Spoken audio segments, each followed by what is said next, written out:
biggest reason I wanted to Skype with you today is to say thank you. I know that you are doing a readathon on Monday.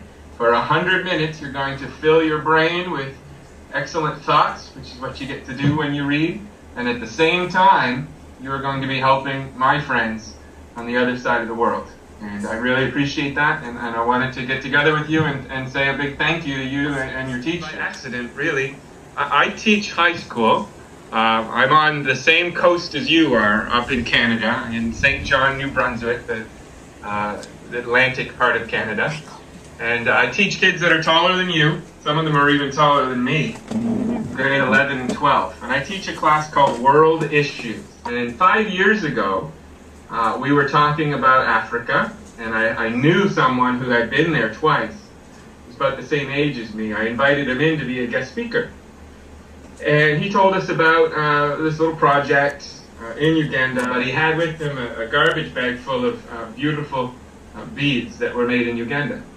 And my high school students were excited. They wanted to sell them, and so we did. We sold them, and we sent the money over, and some good things happened at that project. The man in Uganda said to me, he said, let's do a Skype session. So then they sang to us a beautiful song. You've heard them sing, right? You've had your Skype session. They're just, right? This was a different crew of kids, but throughout Uganda, the singing is beautiful. And then they stopped singing, and there was an awkward silence. We weren't prepared. So I looked out at my students and I said, guys, we need to sing something right now.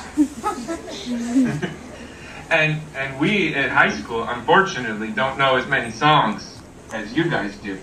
So the first song we sang was our national anthem, and my students and I, we all agreed that it was the most special, powerful thing we'd ever done in school. And very quickly it was a whole bunch of great teachers and compassionate students like you guys. And we've just spread from there. And while we did it, we raised money to open and operate our own little order. All right, in the Rangers t-shirt back there. How did you start the orphanage? In that first project, where we were just helping out a little bit, there was a woman that was helping us to make sure the money was spent the way it was supposed to. That friend of mine that came into my class, he had a few friends, and he told me that she was pretty impressive. And she had a dream. And her dream was to run an orphanage to help children that really needed some help.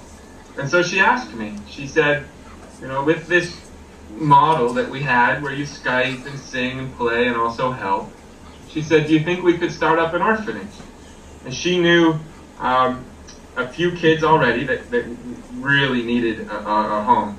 And together with Naomi, she lives at the house too, she's a teacher. They knew enough people and they had enough contacts that as they were made aware of certain cases with certain children that really needed a new situation, the kids kept coming in. Is it actually an orphanage? Do the kids there not have parents or something? In Uganda, an orphan can mean that you have one parent. In fact, a few of our kids do have one parent. Most of them have neither parent. They sadly passed away due to a lot of the things related to extreme poverty. Those that did have a parent, it's kind of a sad story there too, because they weren't able to feed them and send them to school. Our kids actually go back to their villages a couple of times a year. So they have a break over Christmas that's 2 months long. It's like our summer break, only they have it over Christmas.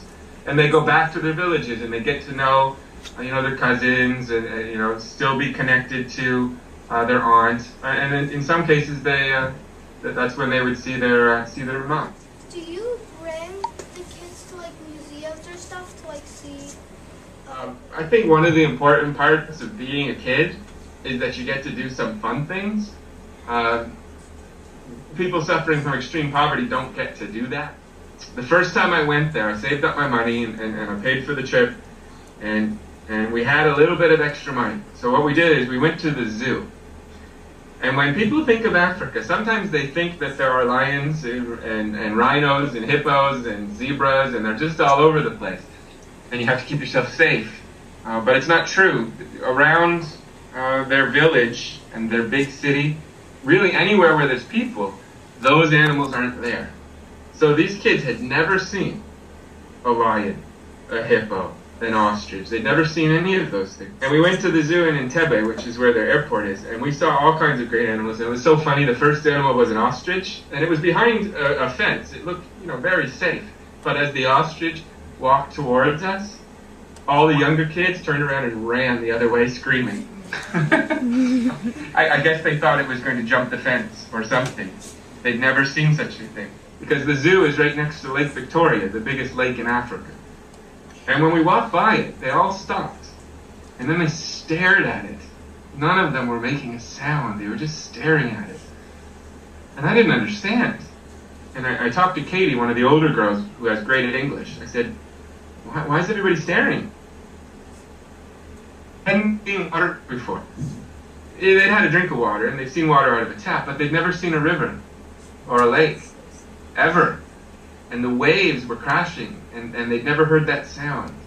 So it was this amazing trip for them and for me. At this zoo, monkeys are everywhere. And I don't mean behind cages. I mean they're hopping around everywhere like pigeons. And there was this one monkey that was just scooping out yogurt on the ground. And I thought, that's cute. So I got close with my camera. And I got closer. And I got closer. And then I noticed something. There was a baby monkey, a little bit bigger than my ear, holding onto her belly. And I should not have been so close, because a mommy monkey protecting a baby monkey, well, she jumped out at me and punched me right in the leg. And it was my fault, and I said, sorry, monkey, which the kids thought was very funny that I apologized to the monkey. It did not hurt, it was a tiny monkey, but that's the story of how I was punched by a monkey. I thought you'd like that. None of them know when their birthdays are. It's not something that would ever have been acknowledged, and they don't know when it is.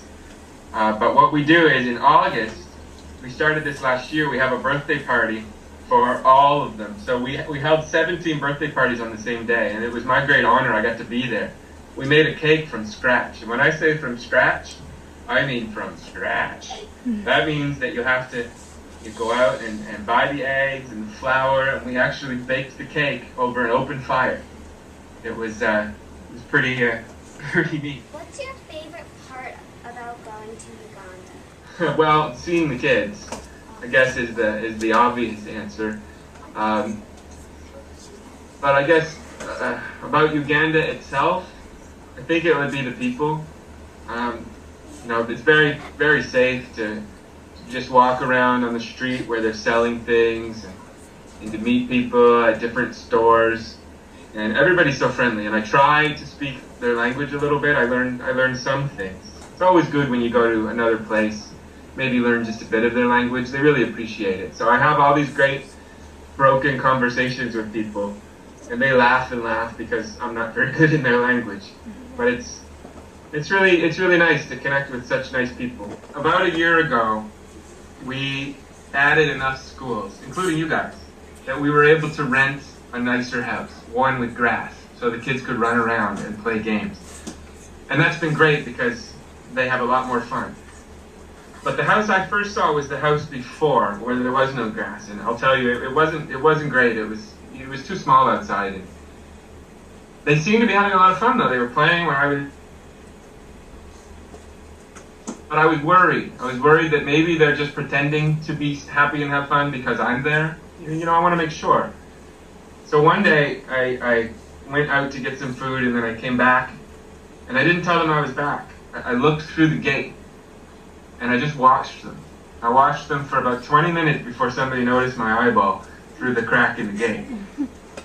And they were just the same. They were running around and being goofy and having fun, and smiling and singing. They just sing all the time.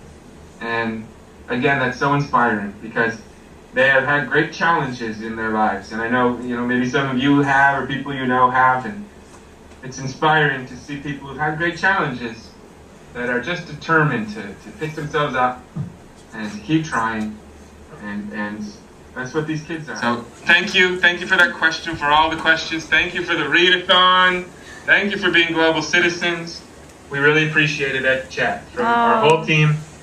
But Thank you. are you watching the Rangers and Lightning game tonight? And who are you rooting for? Rangers!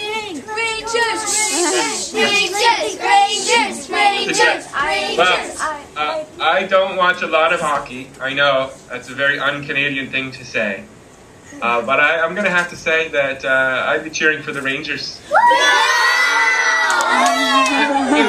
Because of you. I cheer for the Rangers. All right, well, we will see I what don't have any happens. friends in Tampa, but I have friends in New York. All right, say goodbye, guys. Thank you. Thank you. Bye.